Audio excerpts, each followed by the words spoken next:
Hey, everybody. Welcome to the Herd Fit Podcast with Dr. Sam Marie and myself, Coach David Syvertson.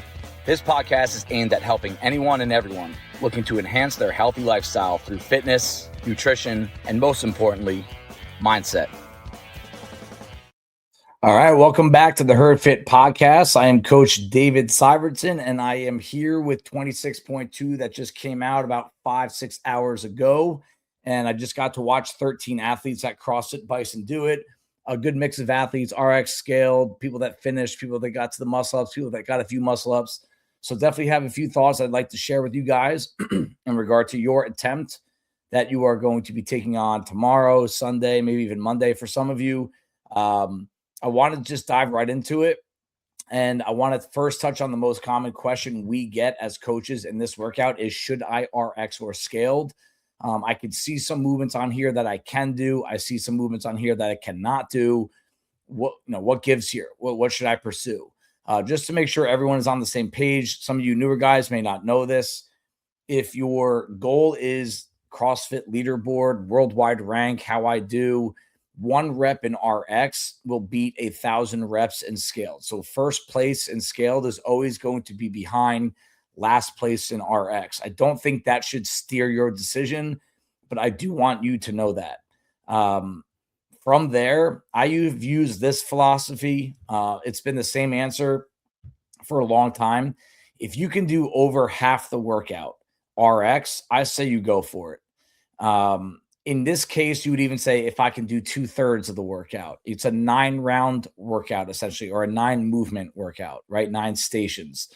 You got the lunge, the snatch, the gymnastics. Lunge, snatch, gymnastics. Lunge, snatch, gymnastics. That is a 9-station workout, a 3-rounder. If you think you can get through the first 2 rounds of that workout, meaning that second gymnastics movement, no question do you do this RX. If the second gymnastics movement is where you get held up and the weight is heavy for you, I would err on the side of going scaled and pursuing the stimulus of the workout, which is kind of another, like last week, race to the finish line. I bring that up because this is going to be another workout. Most people that do will not finish the workout. They will not complete those 20 muscle ups at the end or whatever the hardest pull is. We will see a lot more do it than last week. Last week, you just ran out of time. I mean, you had to do so many reps per minute to finish. Hold on, I'm getting a text here and I have to reply to this one. Sorry, bear with me. And I'm not going to edit this. It's too late.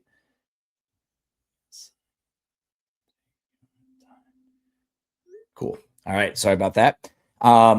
It's always open. There are no work hours during the open season. So you get texts all times of the day, night. I love it. Talking about the open. So back to that thought of, should I RX or scaled? If that second gymnastic movement and the weight is kind of questionable, pursue the stimulus, because a lot of people will not finish this, but it is finishable. It's a lot more finishable than last week. You are going to have enough time. There will be a lot more standing around in this workout, meaning your reps per minute last week was like rapid. You're going. You take breaks, obviously, because your legs got tired, but you didn't get to a lot of movements last week where you couldn't do it.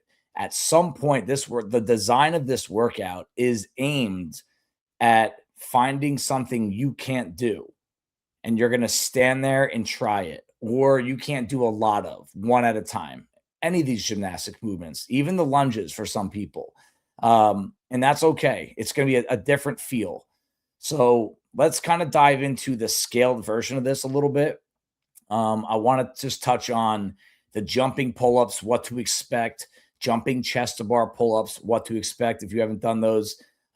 We know there are a lot of athletes in CrossFit that are still working on getting that first pull-up. And for this, put yourself in this scenario. If you're one of those, right, you're going to get it someday. I know you are. But you do walking lunges, you do snatches, and then you do jumping pull-ups, 6 inches above your head. At the bottom, you lock out your elbows. You should be okay there. A lot of people get through those. So that's the first round of the workout. You go back to the lunges. You go back to the snatches. Your second movement is 20 regular chin over bar pull-ups. And that's a struggle point for a lot of people. And it is possible, and it will happen tomorrow several times, that's the end of your workout. You might only be 5 minutes in. And if you know the pull-up is not there, you can try. We want you to. We would love to see you get your first pull-up, but just anticipate it is possible that if you're doing the scaled version of it, that will be the end of the workout for you. And there, you could always go the foundation level as well, where there's a little bit more subjectivity to it. We have ring rows. They do give you a little gray area where we can kind of come up with something for you. But just keep that in mind that that second gymnastics movement for some will be the end, and that's okay. It happens all the time. I can't tell you how many times over the years I've seen someone get held up there in an open workout. They can't do it. The next year they come back and they're banging out 10 to 15 at a time. And I'm not exaggerating. It's probably happened over 50 times since I started doing this. I could not do a pull up this year. Next year, they're doing 10 to 15. So don't get discouraged by it. That's kind of what makes the open partially a community event, yes, but partially a test of fitness. And this one's going to hold all of us up at some point. The weight selection, the overhead lunge, you might be the strongest guy or girl in the gym. If you don't have mobility where you can really truly get the arm next to the ear locked out as you walk with it, that's going to be a really tough movement. You can do it, but it might be really segmented and you have to make it 20 feet unbroken. So just keep that in mind where, hey, just because you're strong, it might not mean that you should use that heavy dumbbell because mobility does more for you on an overhead lunge than strength. I just had Rafi do it tonight. He did a 50-pound dumbbell overhead lunge for the first time. Not the greatest shoulder mobility in the world. It's better than he gives himself credit for, but it's not good. It's not good shoulder mobility. And he said he had a few reps where he got it locked into the place where it really needed to be. And it's night and day easier. So people that have mobility, that it's literally an easy movement. The thing just is set in place. And it's no different than putting it on your shoulder. So just keep that in mind that the mobility needs to be thought about when you're thinking about, hey, should I RX or scaled? Also, lean on coaches for this. This is what coaches are really there for. They're not just there to clap their hands, put a good playlist together. Like they'll have some good input for you in regard to RX or scaled. They know you better than you probably think when it comes to this stuff and what your goals are. Hopefully you guys talk about those every now and then and they pay attention. This is a really good question to ask a coach and let them kind of just open up their mind to you about what you should do in terms of RX and scaled. Let's dive into overall general strategy that everyone can listen to. I do want to excuse myself a little bit in that this is a tough one to give everyone a strategy for because gymnastics / skill capacity is so different. When you go to a gym and you see a workout like this on a board, the times are all over the place. Like we might see people in our gym finish this in 8 minutes, 9 minutes. And then you'll see other people that don't even get to the last station as 6-7 minutes difference, like literally taking twice as long. And it's really gymnastics capacity, but there are a couple of things we can all take away from it. This is what I'm going to challenge all of you with.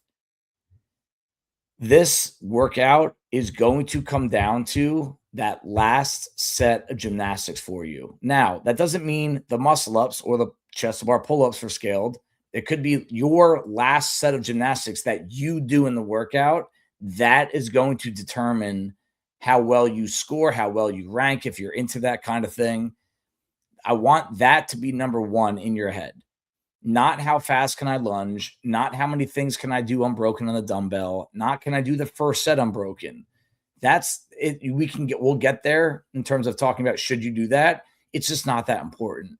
So even though it feels cool to get to that second round quicker than everyone else, even though it feels cool to be like, yeah, 20 unbroken, yeah, I'll just rip through the snatches, rip through the pull-ups. It's not that important. It doesn't matter. It's impressive, but it's not necessarily going to help you out. I think everyone should have that last gymnastics movement in their head from the start of the workout. What do you need to do to make sure that you get to that station and you feel like you can get through a big chunk, respectively to what your big chunk is? There's a lot of tension in this workout, and a lot of people don't see that because it's unilateral. You're not holding onto a barbell, so in your head, you might be like, oh, this arm is resting while this is working, and vice versa. That is the case, but what you need on the rings, especially if you're going RX or the chest bar pull-ups, you need good stamina, good strength, good mobility in both arms. So even if you favor one side on the lunge and really can rip through all 80 feet with it in one side, and oh, my weak arm got a break, you're not going to feel strong. You're not going to feel effective. You're not going to feel normal when you get to the gymnastics. So I'm actually going to challenge all of you with this. Break it sooner than you think. Even the lunges, even the snatches, break it sooner than you think. If you have a rep goal in this workout, I can help you out with that. I'm kind of literally just got home now, so I don't have this written out for you, but I'll bring up the scorecard. I should have done this already instead of looking at my face this whole time. All right. So if you go down to the actual scorecard, going all through the standards, don't forget to read the standards, a couple tricky things there. All right. It's a 132 rep workout. However, 20 feet of overhead lunges counts as 1 rep. I counted a few people doing it. You're probably going to be 7 or 8 steps on these lunges. I think if you're creating a rep per minute plan, you need to count all of those into your plan. So I had a text from an athlete earlier, and she wanted to know how many reps are in this workout prior to the muscle ups. And we're saying, hey, you'll probably do the lunges in 7 steps. And it's about 176 reps prior to. So if you don't know much about reps per minute, that for an above average athlete, you'll do 176 reps in probably under 10 minutes. That's a 17 reps per minute. There are people that can do 20, 22, 25 even. So you will see people get to those muscle ups at the 5 or 6 minute mark. That's just how it's going to be. But anticipate how long stuff takes you and create some reps per minute plan to kind of create, all right, if I know I'm doing 17 reps, let's be aggressive. Let's say you can do 20 reps per minute, and that's going to get you to the rings in about 8 to 9 minutes. Okay. You can put that dumbbell down on the snatches 3 times. You don't need to, but you could easily put that down 3 times. The dumbbell overhead lunge, you could put it down after every single 20 feet. The pull-ups, you could do 4 to 5 at a time. That is what 20 reps per minute is. Now, you just have to only get to rest 3 to 5 seconds. All right. You get that, pick it right back up. But there's no point almost in going unbroken other than the fact that you just like to almost get a head start. And if there was only 10 muscle ups or 10 of your hardest gymnastics movement at the end, I would buy into that. I would say go take a chance. 20 guys for everybody, including the games athletes that we watched. That is a lot of muscle ups after all of that work in a short amount of time. You can tell it wasn't just pulling themselves up there that got difficult. It was the press on that dip. And no offense, they're better at muscle ups than pretty much all of us that are listening to this. So if you know they're struggling to press out like that, and that's partially the overhead lunge, you're going to struggle too. So to me, I think that the plan for this, the disciplined, smart athlete that knows themselves, and hopefully you practice this throughout the year, is that you're going to break more than what your first thought is. So I would normally in a workout like this do the 80 feet unbroken, 20 unbroken snatches, 20 unbroken pull-ups, 80 feet lunges unbroken. Maybe I would do the 20 snatches unbroken, and then maybe I would break up the chest bars twice. That would be like, yeah, Dave, you could finish this in 8, 9 minutes. I can't. But why would I put myself on that pace? You like that feeling. But I know what would happen when I get to those muscle ups. Even if I get 3 or 4 solid ones, those last 16 are going to take 5, 6 minutes, and they shouldn't. That would only happen if I misfired my initial pacing. So I do want to challenge you guys a little bit. This is something that we talk about all year, every year, whether it's at the whiteboard in class, whether it's on the podcast with different coaches, different athletes. Are you disciplined enough to break things up and not worry about who gets to the pull-ups first? Again, the last gymnastics of this workout, that's the workout. All right. Nobody gets a medal for finishing the pull-ups first. Nobody gets an extra fit aid or a high five if they get to the chest to bar pull-ups before you, right?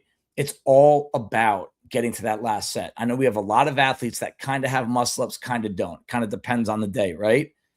you should not be doing more than 4 to 5 of anything on the rig prior to. So the devil's advocate to what I'm saying is, well, Dave, what about the tiebreaker? And I get that. That's a tough situation where I don't have the answer. You don't, your favorite coach and games athlete, they don't have it either. But I'll tell you this, okay? If you're going to make yourself so tired and get 9 muscle ups, but you got there a minute earlier and you could have went slower and gotten 10 muscle ups, no brainer. All right. I gamble on the side of being feeling better when you get to the muscle ups. That's where I think you need to bias yourself. I want to feel as good as possible. Now, are you going to walk through the entire workout? No.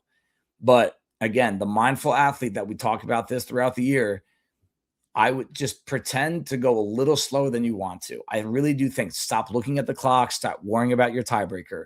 That stuff is what it is. Stop worrying about the person next to you. Just focus on, I should go slower than I need to because the workout is at the end. That's what I'm really trying to do. Now, if you don't think you're going to get to those muscle ups, right? Remember what I said earlier, the last gymnastics, that's where it's at. So if you're not getting to those muscle ups and you can get to the chest bar, you want to feel good when you get there. All right. If you're scaling the workout or you're doing masters, right? You're starting off with jumping pull-ups, maybe, right? But you can do the pull-ups in the middle, but that's the hardest movement for you. That's what you want to stay fresh for. If you get through that, go rip it away. Go. You get done with that middle gymnastic set, rip through the lunges, rip through the snatches. But that's, I think, advice that I would give to everyone if I was at the whiteboard right now. Take a little RPMs off early on so that you can feel a little bit more confident. I've seen this happen. I've been coaching a long time. There are people, especially on ring muscle ups, that fail over and over, not because they are physically tired. It's because that they lose confidence in themselves. They fail one, they fail the second, and it's over. They just unravel mentally. They start changing. They start doing weird things with their feet. They're getting frustrated. You can tell there's hesitation. They forget simple mechanics of the movement. That is going to happen if you get there and you're too tired. So again, I don't want to say be afraid to push the needle, put your foot on the gas. All right. Open style is all about blending aggression with patience.